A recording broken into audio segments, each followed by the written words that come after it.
যে ঘটনা ঘটলো অত্যন্ত দুঃখজনক, দুর্ভাগ্যজনক। এ কোনো উত্তর দেওয়া যায় না, এগুলো বলা যায় না কিছু। পশ্চিমবাংলাটা কি শেষমেশ ধর্ষণ এবং খুনের রাজত্বে পরিণত হলো? মহিলা মুখ্যমন্ত্রীর রাজত্বকাল ধর্ষণ এবং খুনের রাজত্ব হয়ে গেল।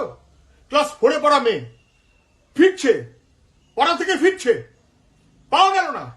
লোকে আন্দাজ করলো যে কিছু একটা বড় ঘটনা ঘটছে, সন্দেহভাজন আন্দাজ করলো, পুলিশের কাছে গেল। পুলিশ পিং পং এর বদল লাথি মারলো মানুষকে, এখানে না ওখানে যাও, ওখানে না সেখানে যাও, এখানে হবে না ওখানে গিয়ে জানাতে হবে ইত্যাদি করতে করতে সময় চলে গেল। এবং তারপর পুলিশ চুপ, কোনো দায়িত্ব নেই।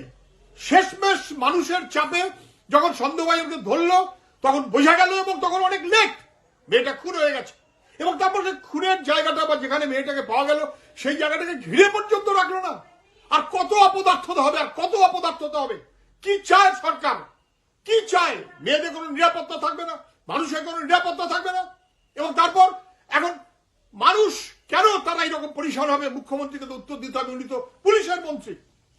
কেন পুলিশের থানাতে ফাঁড়িতে আগুন লেগেছে এই কথাটা বলা হচ্ছে ঠিক, এই উত্তর কে দেবে?